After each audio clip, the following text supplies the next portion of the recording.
WBSU Bulldog Nation Radio streaming worldwide from your favorite. Worldwide. You who? The illest HBCU Bowie State University. Once again, we're back with the bold ones. More special guests. We about to get lit. Let's go and start diving into the co-host. Co-host, what's up? What's going on, you guys? You already know it's Big Kari on the radio. Yes, You're sir. tuned in with WBSU Bulldog Nation Radio. We have one of the most highest, about to be DMV artist here. I am going to let him introduce himself, but he goes by Meka Luxx. If you don't know, now you know. One and only. Yes, sir. Yes, sir. Thank you so much for stopping by, man. But first things first, here at the Bold Ones, we like to do a mental health check-in. And with the mental health check-in, you're going to do the mental capacity on a scale of 1 to 10. Your business on a scale of 1 to 10, 1 being bad, 10 being good. And your family on a scale of 1 to 10. For sure. Wait, so what do we start with? Whichever one you want to start with. Mental capacity, family, or business.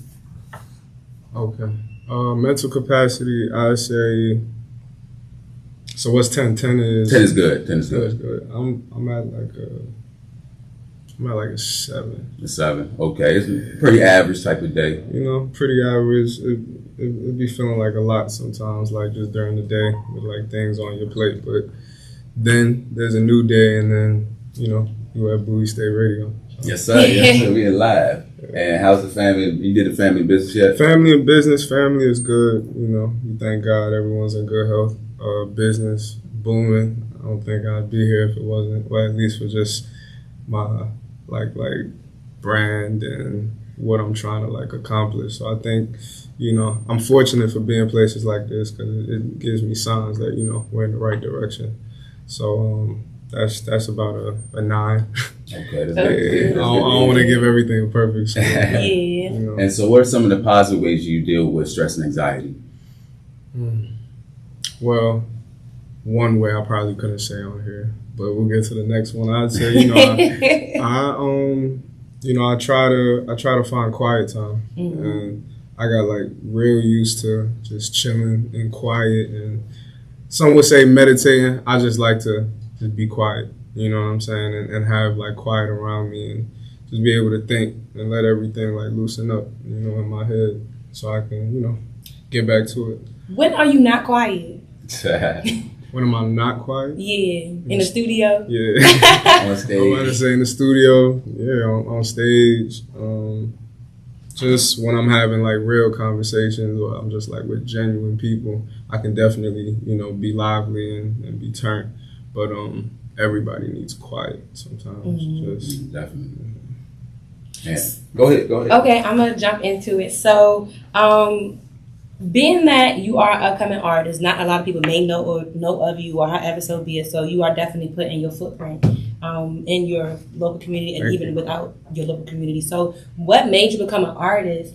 And also, like, is there any like avenues that you want to use hand in hand? Like, is it just social media or is it like however you want to network yourself? right.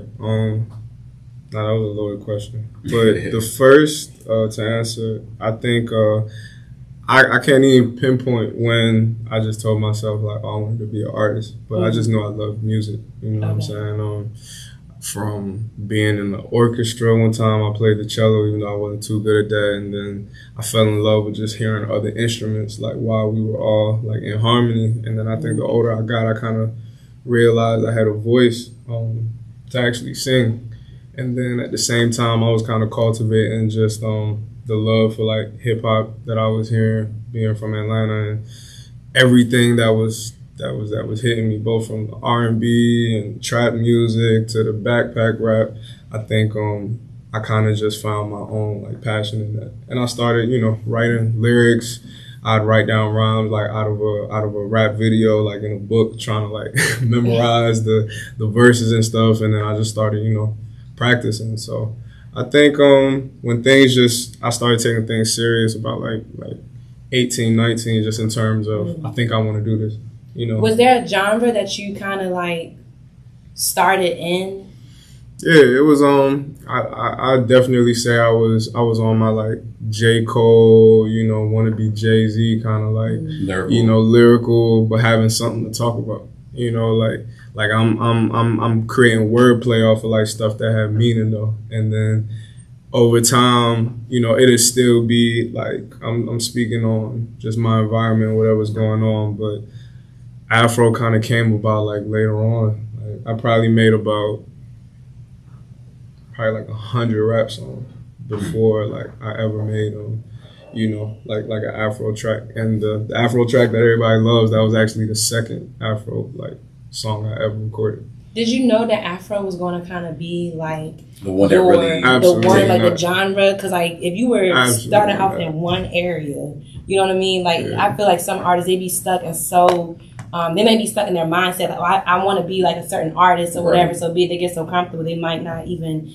know that they have the ability to jump over and have fun in different areas. So I guess like when did you like kind of came to the realization that, hey, this might be my niche? I want to say,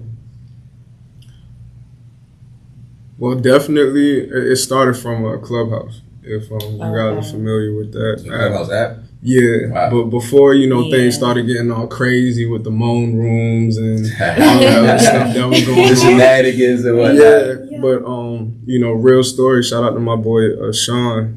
He's my engineer that I work with and just like one of my close friends now. Clubhouse, it came about, and, you know, folks that were in the music industry were apparently on there, you know, just kicking game, talking to like other celebrities and stuff like that in these rooms that, you know, everybody knows rooms. So eventually these people started hearing, you know, other artists like music, and it was kind of like during quarantine, the one chance that you probably would ever get to talk to 21 Savage, or the only time you'd get to talk to, you know, all of the other guys that just ended up making Clubhouses and stuff like that. So a lot of artists were taking advantage of that. I went on there, I was playing some of my rap stuff. This was before I even made Familiar, and I was like, all right, let's see what they thinking about this. And it was like cool reception, you know what I mean? Like, okay, you can rap. Yeah. Like, you can rap. Like, you know, that's all it really was. But then, like I said, Familiar was the second track that I made. I made it around like November, December. And I remember I just went in one room, and it was like an African-based room. Like, they had people from the UK, but that are African. They had people that were American and that are African. They had people in Africa that were African. And it was just like a big room.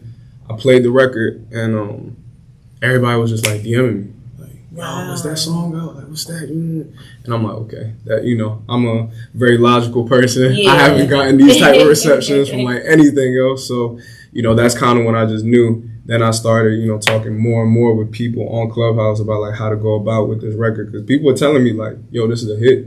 Like, whether it's out or not, like, I'm telling you it was a hit. And it was like real, you know, industry executives to A&Rs to, you know, people that just know people in that world. So that's kind of when I knew. I'm like, okay.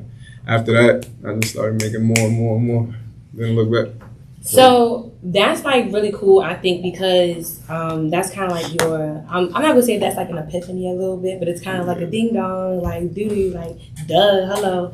And so I guess like being in that genre, are you trying to make a difference in the genre? Like, do you see yourself making a difference, or do you see yourself like just kind of being like another aspect of that particular genre? I like to say I have my own sound in Afro. At least that's definitely what I get. I hear the similarities I get. I hear the similarities of what artists that I kind of draw like resemblance to in my sound. But I think everyone that like has heard a lot of what I got and what's like even on my upcoming project and all that can tell you like from the versatility to just the aspect of me being American, born and raised in Atlanta, but still of Nigerian descent, still as cultured, being, you know, somebody that went there, lived there, came back and all that. You'll hear it in the music. Yeah. It's kind of like, it'd be hard to explain without the music playing, but then it's like, as you're listening, you'll kind of relate to it of like any Nigerian that was born in this country. Yeah. You know, it'll just be the things I'm saying or the way I switch my accent like that quick, or you know, have that, like, exactly. And just like how I like to, even with my beat selection, just the type of music that I'm like putting out isn't really too similar to like the fast pace or like the always talking about ladies or who they in love with. It's like I'm just really talking about me, and I feel like a lot of people in Afro haven't really done that as much because it's more of a genre for like love and stuff like that. But you know, we still got guys that talk their story from like the streets in Africa. We still got guys that tell their story from, you know, no father being there. You still tell their story from, you know, trying to make rent, you know, like what they had to do that, you know, kids, what they had to do to take care of them. So you're going to hear all of that, but on an Afro record. So it's like, you know. It's like a little different, I think. I want to know, who do you want to collab with in that genre? I'd say Burna Boy would be number one. Oh, I'm down for that. Yeah, we're saying in that genre. It'd be Burna Boy, Jay Huss. If y'all are familiar with Huss, he's based out in the UK. These were some of the guys that just even when I started falling in love with Afro the way I did, you know, like I was a kid listening to Afro beats, but then there's a time when a particular style of music, like you just identify with it as like anything that's coming out of like these particular artists, you're tapped in, right? You know, you almost like idolize. So those were two guys I definitely saw myself working with. I think a third would probably be like Skepta. You know, I like his Okay, yeah. His image is kind of like what I just see as an American, though. I can see what I'm saying? It's like, Okay, so let's talk a little bit about the studio, right? Do you have any pre-studio rituals? That's a great question. Cause let me see if I can think of something I be doing. Well, I'd say it's a ritual when I'm like in the studio, but it's something I can't mention on here once again.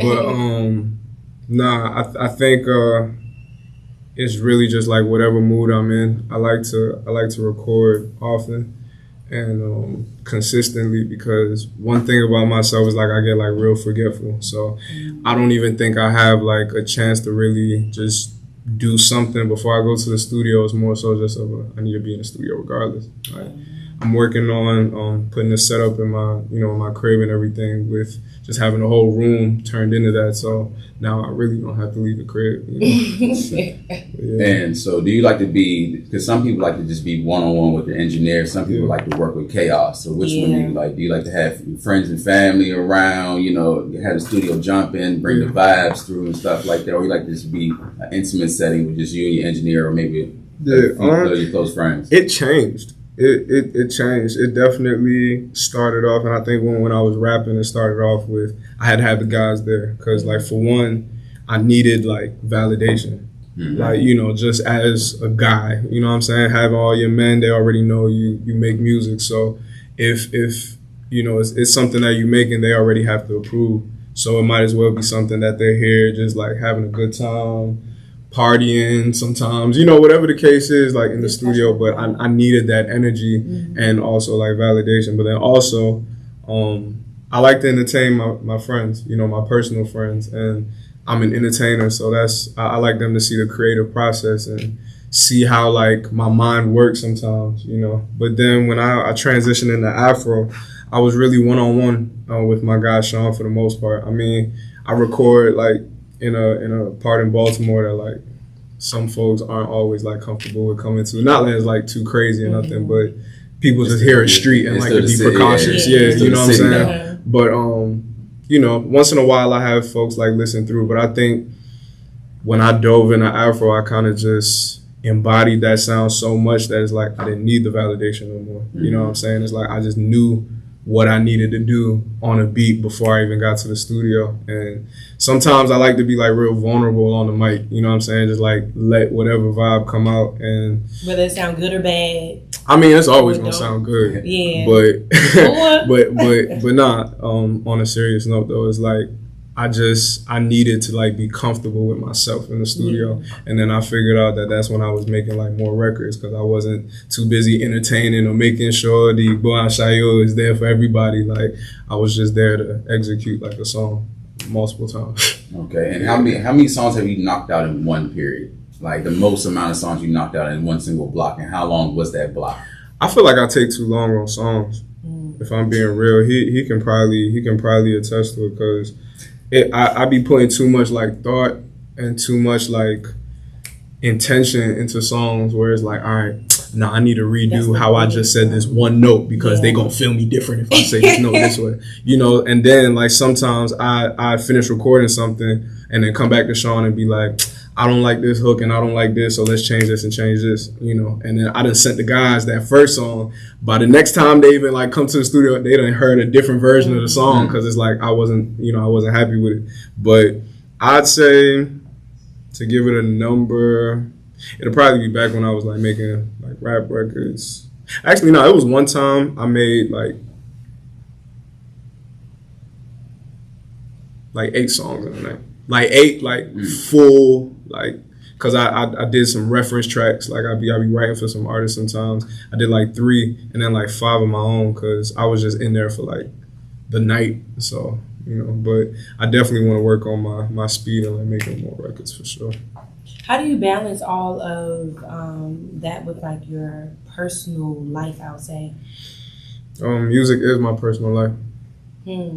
Okay, so there's no work-life balance. There's no work-life balance It's at all. not, it's 24/7. And the thing is, it kind of comes back to like what you were saying about like the pre-studio rituals. Yeah. Like being out with my guys is a pre-studio ritual. Mm-hmm. I can be out at a party, once again, like he'll attest to it, like I'll be with him somewhere and I'll be like, yo, I'm gonna go to the studio, like you know what I'm saying? And it's like it, you know, I have a vibe in my head that I'm ready to like, you know, put on the track. But I'd say, you know, there's definitely a balance. Like I said earlier, I find time to be quiet. I find time to just like chill with family. I find time to be intimate, like with friends, and not just like in a, you know, music setting. But there's always the conversation of music. There's always my phone ringing about music. You know, there's always, you know, just something that has to do with like what I got going on. So I've kind of just like embodied that as part of my personal life, but there's still balance in it for sure. Okay, and so we are dropping these songs, right? Because you have a catalog of songs already out. How do you know which one you want to put the visuals? Do you pick it or do you let the fans pick it? I definitely, well, I don't have my first project out yet, but I will definitely, how do I put it? Okay, let me start with this. When I make a record, I've already like envisioned the video. Whether like it's even in a budget to make it happen right then and there already, or, you know, okay, this is gonna be the next thing for the project or whatever the case is. It's more so like to even create the song, I have to like envision like what's going on that's gonna like give me the energy that I'm gonna bring on making that record. So I have, you know, like I said, visuals with, you know, almost every song that I've recorded. But when I have like projects out, like I was saying, I'll definitely, you know, pay attention to what the fans are gravitating towards the most. But I definitely have those favorite songs where I'm like, okay, yeah, I thought about it like this, but we could really make it happen and really do this, and then this is the impact of it. You know, I would explain that to my manager or explain that to my the director that I work with. You know, they be hearing me go on tangents talking about like fantasy movie scenes, but it's like I'm really trying to, you know, put something together. So, you know, it's pretty much every song. It's a big impact because like when you're listening to music, I mean, 9 times out of 10, somebody might be in the car, they might be, you know, you don't know where they at, but as soon as like, so I feel like people, they make up their own music vibe videos in their head. Right. And so like when you put that on to like actual visual, that is, I feel like with you, I don't know if some people, and I would say maybe with some artists that we've already encountered, they don't think like that, you know, and they kind of just make the music and then just go with it. And so with you having like the video already kind of in your head, I think that kind of makes it more of a purpose to like every single thing that you say, you know what I mean? Like every single thing that you say, every single like type of vibe that you're going with. I want to say, or I want to ask, like, with that being said, do you kind of think of yourself as always doing something with a purpose? Because that is like a huge, like, big impact. What's the point of moving in life if you're not moving with purpose? He be having quotes. That's why I'm trying to get it out of him. I don't think I understand why I'm trying to bring it out. That's gonna be I think but I think you know, God blessed us with like a lot of things on this earth and just creating us and bringing us here. But it's like if there's one thing where it's like, you know, God will look at you and be like, you have one job. I think it's to move with purpose. Yeah. You know, like you definitely have to have intent in everything you do. That, you know, not necessarily saying like you got to calculate like every move that you're making, but it just needs to mean something. Like, we're on this earth, we're fortunate to be on this earth and still be here. You know, I'm 25. Everyone is like, you know, we all have our birthdays each year, like something to be thankful for. So if you know that it could be taken away, it's like, why are you even moving without like purpose? Right. So you say you spent some time in Atlanta, correct? Yeah, I'm from Atlanta. I moved to the DMV area when I was 16. 16. Okay. Yeah. So you kind of know a little of the spots around Atlanta. So take us on a field trip, right? Okay. Some people, I ain't never been to Atlanta. Okay. So tell me some of the spots. 'Cause I know some of our listeners ain't been to Atlanta either. So I mean, if we start with like, say you're looking for like brunch or, you know, some type of like breakfast vibe, you know, you could definitely go to, they have a spot called the Breakfast Club, like the ATL Breakfast Club. Great music, great energy. You're gonna definitely get that Atlanta-ish feeling. Next, I don't know. I be getting food from like so many spots that it's like I can't even remember all like names of just. But I mean, there's Zaxby's, of course. That's like a common, and then like the Waffle House is out there. Great. Are those a must? Like, I feel like that's a must. Like, I feel like on just like a cultural thing. Like, yeah, you definitely gotta stop at Waffle House anywhere in Georgia. Zaxby's as well. You know, we got Winner's Chicken. That's like a Mrs. Winner's Chicken. Okay. Yeah, it's a great chicken spot. Let's see. Then if we get into dinner, I mean, I'm not gonna lie. Like, I really like food, and I like, you know, like quality, you know, type of thing. So if we're on that field trip still, I'd want you to go to like STK, you know, somewhere in Buckhead. You know, it's a lot of great spots in Buckhead, but you'll definitely find something good to eat. And what are the areas to not go to? I need to know that too. I mean, you turn out a wrong street, it might be over for you. In Atlanta, it's more good than bad, you know. I know, like, of course, rap music and just social media can make it seem like one thing, but there's definitely a lot of places where, you know, you can raise a family, you can go to school and all of that. But places to stay away from, I mean, just everybody know, like, Zone 6, that's like East Atlanta, and anywhere, like, from Gresham Road to, like, Cleveland Ave, like, you know, places in that area, or now you're going to Bankhead in the west, or certain, and then, I mean, you could find yourself in the north where, I don't know, out here, like with PG County, I know there's like some places where it's like really nice, but then you go down the road a little bit and you might be in a different, so it's like the same way in the north. Like, I was living in Marietta before I moved, that's like towards up in DeKalb, Cobb County. You could, you know, go a little down and now you in like an MS-13 neighborhood, you know what I'm saying? Or, you know, Rose Garden somewhere like Norcross. It's a lot. So just know, you know, the places where people populate the most. If you're an outsider, Buckhead, of course, everyone loves there, Midtown, downtown. Still a lot of great places though, for sure. Okay. And so let's go back into the music. I know you've done some performances, right? Yes. Yeah. Have you been doing any performances before COVID? Yeah, I mean, see, it's like the transition that I made from Afro or from rap to Afro kind of just gave me like a completely new energy. But if I have to like really go in chronological order, my first performance was actually at Virginia State when I was going there. Like, it was during freshman week, and I already had like all my guys with me, you know, like that were in the area pulling up with me and stuff, and I performed in front of like all the freshmen. And one thing I always remember, because I still got the video, like, people were laughing in the crowd, of course, you know, because it was just like, I don't even remember what it was, like whether it was like some type of showcase or like just something that had like a talent show segment. But, you know, I always treated it like, it's the big stage. You know what I'm saying? Like, that's the energy you gotta have with it. So I was moving around, like rapping my stuff.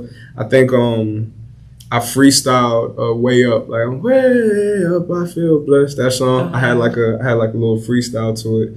So I did my own thing, and then everybody was just hyped with me. But people realized I had that presence early, Yeah. like stage presence, because it's just like I watched it so much. I studied like what rappers were doing and how they were performing and how they like gathered themselves when they were in front of big crowds. So I try to like emulate that like early. So yeah, that was definitely my first performance. That was 2015. Okay, Wow. yeah. That was about the time I first dropped out of college. I dropped out of PG 2015. I'm old. Me and we the same age. I'm old. So, what's the favorite place you? I think you performed at the Fillmore. Am I correct? Yeah, I've done the Fillmore twice. What was that vibe like? The first, so it was how you come about it, getting that gig? Right. Okay. When was the Lamade show? Winter time. Yeah, it was Thanksgiving. So the weekend of Thanksgiving was the first time. I had a friend of mine in Dallas. Her name is Ada, like close friend of mine, and she had like connections with promoters that were, you know, bringing artists from Nigeria or just like UK or wherever the case was when they wanted to go on tour, either with like Live Nation or some of these other entities that like handle touring. You know, she knew an African promoter that was kind of the connecting piece. Mm-hmm. And he was bringing Olamide. He's a well-known, like legendary Afrobeat artist. And well, if y'all know Asake, he signed to him. So yeah. That was, you know, like somebody I definitely wanted to be able to network with and meet and also show out on stage if I was able to open for him. So I had Familiar out at the time. This is November, so Familiar dropped in May of 2021. So, you know, we had talked to the promoters. They told us, you know, just sell this amount of tickets. Like, I think it was like 45 or 50 or something like that. And really, I just sold it to like majority of people, you know, that were coming with me. Like, they were on some, like, yo, however much it costs, like, we're coming, so we'll even pay double, like, you know what I mean? And that's how I, you know, was just like moving with my people all the time, which built the comfort, which I'll get to when we get to the second show. But you know, I rehearsed, linked up with my DJ. We just worked towards it. I did get dancers for my performance, and, you know, had a stylist, all that stuff. I really, you know, put the whole package together and went on there. You know, I came out with this record called Remote that's on my project, and it has like this whole little intro. I'm like, you know, I go by the name Meka Luxx, and it's like folks were really feeling that. You know, like they were feeling like my energy and just like my whole like swagger and approach to it. So, you know, I rocked that out. That was Thanksgiving weekend. Then the second time was in February. I opened for Fireboy. And that was, you know, after the whole like Peru vibe. Everybody was singing Peru, Peru. So, you know, with my sound, like I was saying earlier, you know, is to keep it short, is like I don't have like that it's sweet vibe with my music. So there's like a certain energy that I have, like, or a certain energy that I bring, and just even from like the guys that I come with, you know, you'll feel the presence. Yeah. So the promoters, it was the same promoters, you know, coming back at Fillmore, and they had told, you know, Adele, who was like working with my potential touring at the time, like touring, like little agency I was trying to put together. They told her, you know, he's more of like a R&B, you know, ladies type of vibe. So you got to make sure, you know, you don't come in like trying to have all your guys on stage or trying to, you know, like being deep and everybody's in the backstage room and smoking and all this other stuff. So I was like, all right, cool, you know, we'll make it happen. I got a fit made, like a custom jacket and all of that, and, you know, like the same type of preparation. It was just like even more. I wanted to add new aspects to it. I was like, okay, they've seen this before. This is my second time back. Like, I want people to know, like, okay, I saw him, you know, last time I heard about a show here, but then it's like, okay, he's on something different. So we did different songs. I came out to like some unreleased joint that I got called International. And it was the first time I ever like played it like publicly for like anybody outside of like my circle. And by the time the second hook came about, like all the ladies like that were in the front were just singing it, you know, like international, like yeah, it was like, you know, it was a little, it was just like a ring to it. And then I had like this whole little thing. I'm like, okay, like you an international babe, like tell me where you from on the count of 3. And everyone went wild, Validation. because it's like I turned into an MC at that point. Like I was really like rocking the crowd, and shout out to A1 Walt, my boy. Like that's my DJ, where we just created like entertainment. It wasn't just now like, okay, who's this like nobody on stage that's like trying to get us to like follow him on Instagram. It was okay, like I'm at Fireboy's show and he has an opener. Yeah. You know what I'm saying? Like he has somebody that has gotten the party started. So, and funny enough, this time around I wasn't like the last person that went before Fireboy when he came out, but people were telling me like when the second guy came, like folks was like, folks was like, sorry to that man. But it comes with it, and I bring like presence. That's always something I've studied about, like artists that stand out. You gotta move with purpose. So I wanted to open with purpose. Like I said, I like it. So you was talking a little bit about the take. Matter of fact, first I'm gonna have to introduce you to my homegirl Day One Ash. Right? She do a lot of promotion with Afro artists. So I'm definitely going to introduce you, show you her page. But you talked a little bit about the tape, right? That you haven't released. Is there anything you could tell us about it? What's the vibes like? All right, so my upcoming project is called Where There's Smoke. And basically the vibe of just even what that means is, in a very respectful and humble and polite way, it's telling you, like, be afraid. Like when you hear Where There's Smoke, like what's the full like sentence like that comes after that? Where there's smoke, y'all know it. I ever heard of it? You want to drop some knowledge? Well, it's a saying where it's like where there's smoke, there's fire. Oh, okay. So it's like a gentle like warning shot. It's kind of like look, I ain't coming to start no trouble. I ain't coming to what I mean. But I got something that's like. It's y'all haven't even seen it yet, but I want you to know it's coming. And basically all of the songs on there is like an introductory vibe for me into this new lane that I'm creating for myself. And I'm telling everybody like I'm here to stay, because like fires only burn till they get put out, and I'm trying to like be a trailblazer. You know what I'm saying? So it's definitely something I think people are gonna be able to relate to, just even with the title. Because when you want to feel, when you want someone to feel your presence, you want them to feel like it's a fire coming. You know what I'm saying? You want them to know, so that warning shot is the smoke. And just even with my choice of like tracks that I put for that, it's 8 songs, like 7 with an intro. But the sounds that you hear, like the different aspects, I got skits in it. I got a choir scene in it. I had live instrumentalists on like different parts of the songs. I want that intent to be felt. You know what I mean? So like each record, even if you're not from Africa, you're not from Nigeria, you're not even of dark skin tone, you're gonna hear something that's like, okay, he has a message. I can relate to that. You know what I mean? I can definitely stand on that. I can definitely move with that. And that's all I really want to do, just like create an impact. So I feel like this is, my opening door into it. Okay, and what's your favorite song you recorded on the new tape? I know you like them all, but it gotta be that one that really stands I mean, honestly, I feel like I know what everybody's favorite is gonna be, and then I have my personal favorite. So I'll answer the question to the personal favorite. It's the outro. It's called Plenty Plenty. And basically, the vibe of that, I don't want to say too much about these records, because I want them to be like really felt and just interpreted how you want it to. But to me, Plenty Plenty was just a vibe of I remember like the times folks didn't really care to hear what I had to say. I remember the times where I was trying to get y'all to listen and you weren't taking me serious. But it's like now the type of time that we're on, it's like you won't even get a chance to be recognized as a listener just because you doubt it. You're gonna be in a situation where there's plenty,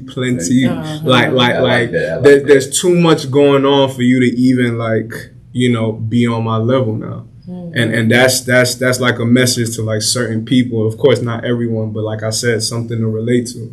I want people to hear this song and be like, now, I have a line where it's like, now the blessings come in plenty, plenty. Like this comes in plenty, plenty. Like, everything that you asked for and everything that you wished for and you prayed for, like, it's coming in like in surplus. You know what I mean? So them folks that try to doubt you, you don't even need them no more. God delivered. They didn't believe God did. God did. God did. And he came in plenty. I wanted to know, like, were there any challenges as Meka Luxx, the artist? Were there any challenges that you maybe currently going through, have gone through, are overcoming, some hurdles, like anything that you can kind of like say, like what you've maybe conquered or achieved over? I think one thing, I was having this conversation the other day.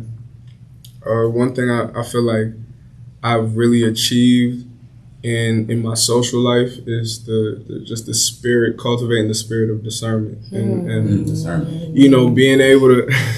Yeah, sometimes people be saying like I be preaching or something. Go there, like I'm gonna be. Nah, but definitely just the overall spirit of being of an age and of a spiritual maturity, of a mental maturity, knowing what's for you and what's not for you.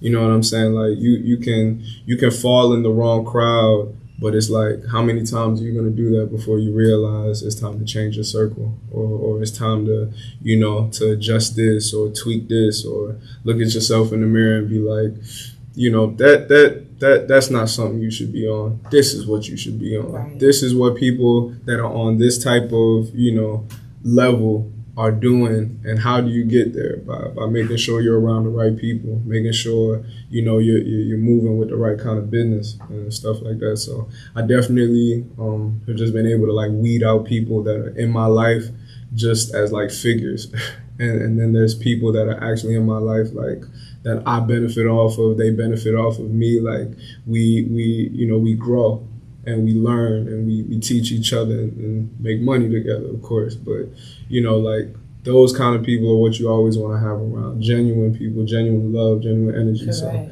I definitely worked on like recognizing, okay, I see where you're going with this. Right. You can find your exit early. Okay. You know what I mean? So I'm gonna play a quick game with you, because we do love games. It's called Quick Draw for y'all, right? So pretty much we're gonna be some rapid fire questions, and you have 3 seconds.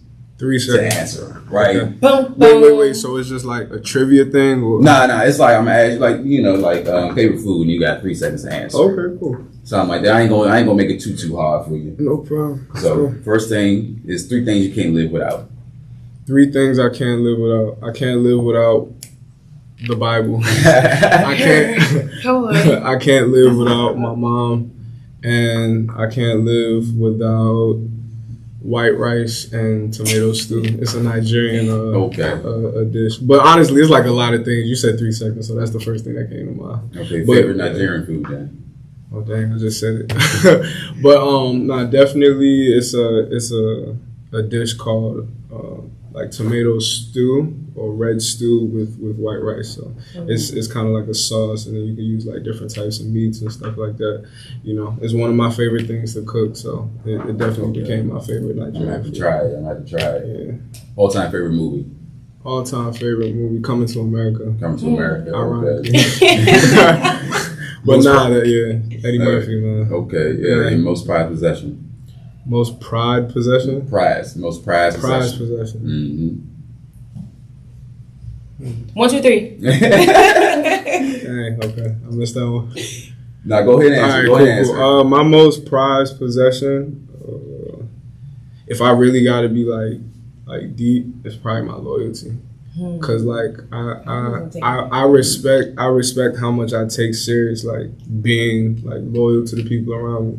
Cause I be feeling like people that come through for me is like I'm already like indebted to you through loyalty. So I prize it a lot. I wouldn't want somebody even speaking on like me moving a certain type of way. You know what I'm saying? I feel like it got stolen. So that'd be like one of my most prized. I don't really care about like material things that much, so I can't really think of something right now. But I got stuff like I got stuff. Okay, so who is your role model? Role model. You got another doozy. Nah, because it's like I be like in the like process, just like thoughts before I even like say stuff. But I mean, the first is definitely my mom. You know, she's like her own like type of superhero, and just the way she like sacrificed things. And as a kid, you know, you watch like your parents making sacrifices. So the consistency of like how everything was just about my son, I feel like that's, you know, that's a hero. You know, that's somebody that is responsible for somebody being who they are. Another role model would be Jay-Z. I definitely respect and you know, try to emulate like his business sense and just being a black man in America and making sure you have worth and making sure like everything you're doing, like you're benefiting off of it somehow. You know, you're just not doing things to waste, and people respect you, respect your name, respect where you come from. You know? Okay, and the last one, describe yourself in one word. Ooh.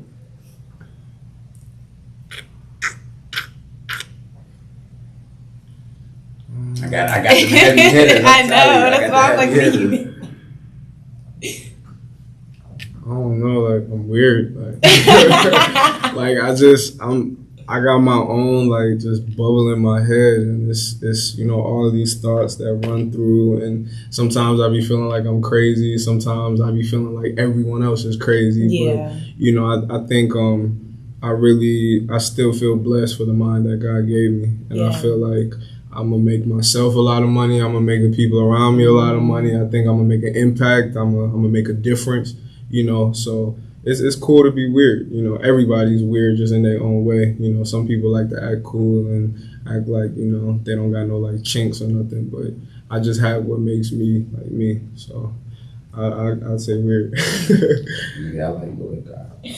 Okay, I kind of want to get like deep and kind of like for our listeners and your future fans to kind of get to know you on like a more personal level. So like, those are some good questions. Okay. I want to say.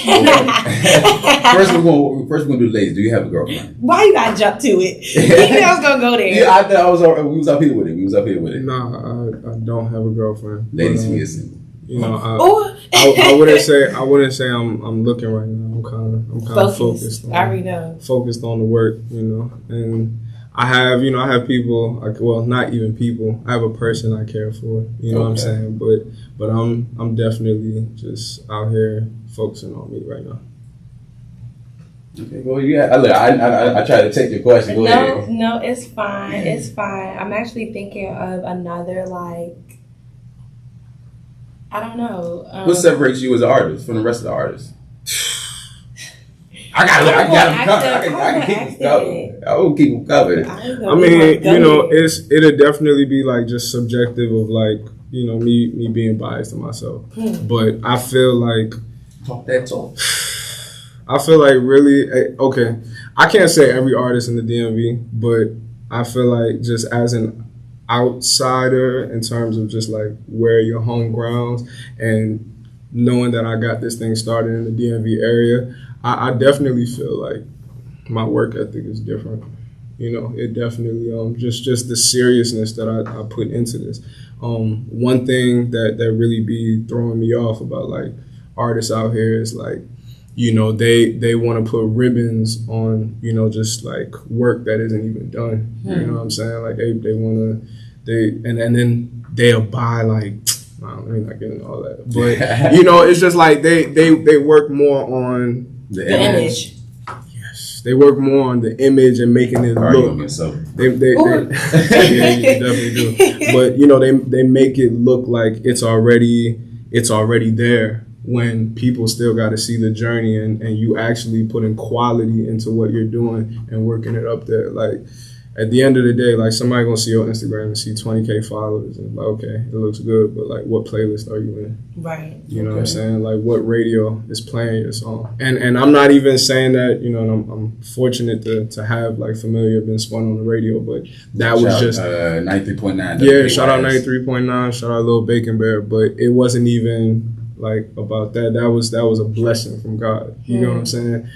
Of hard work rewarded. So I feel like the people that I'm even on that lineup with are people that have work ethic that have brought them to that. So it's like, if you got more streams or more followers than some of these people, Right.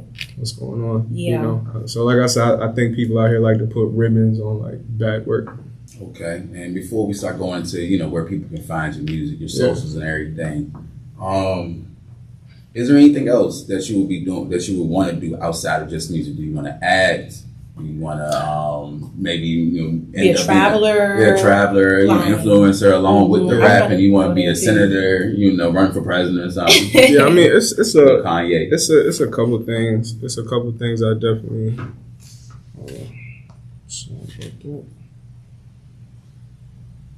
One more, and people just think you have to think about it. No, my superhero called. But question again. I'm sorry. Would you do anything outside of just the music?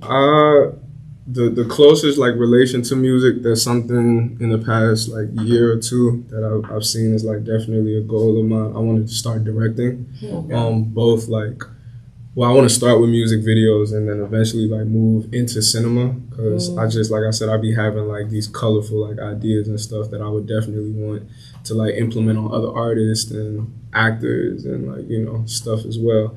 But I mean, other than that, I don't know. I just want to be somebody that, you know, makes a difference, and is like not even having to be like known for it, but just like in the places where it matters. It's like, okay, he came and, you know, bought this property and built this for this community, right. Or, you know, he came here and just became remembered for like how he impacted everybody. That like, I'm so happy that he thinks like that, because I feel like so many people, they're just so focused on being the image, like they're so focused on having their face up front, you know. And so like some people, I don't know, like we've seen it all the time where people, they have people that write for them, they have people that visualize for them and stuff like that. But I feel like a lot of people, they don't have that mindset to just say like, you know what, let me make the pathway for the future.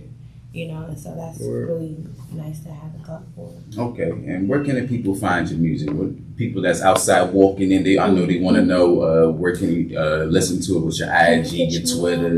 Yeah, so you know, like they introduced me earlier, I go by Meka Luxx. You know, you can find my music anywhere you type in Meka or Luxx or both. Anywhere you can stream music, you're gonna find Familiar. You're gonna find other records on there as well. Apple Music, Spotify, Tidal, the good stuff. My IG is Thank You Meka. You know, Thank You Meka. No spaces, no underscores, nothing. It's the same as Twitter, the same as TikTok, I believe. You know, I like to keep it all just the same. But yeah, you know, follow me, follow the movement. You know, if you like what you see, you believe what you see. You can relate to it too. I got something. I got a storm on the way. So, okay. You know, I'd say y'all best get prepared before it comes. So. Yes, sir. I want to thank you so much for stopping by. Thank you know what I'm saying? Thanks for having me. Of course. This was great. Like this. I'm glad you enjoyed yourself. Carl, go ahead and lead us out. Yeah, rocking with WBSU Bulldog Nation Radio. We just had the most intellectual, the most experienced, exclusive in content with interview with the Meka Luxx. Y'all better watch out because the storm is coming. Take us out. Yes, sir. We got more music on the way here at WBSU Bulldog Nation Radio, streaming worldwide from the illest HBCU, Bowie State University. Stay tuned. It's the Rush Hour.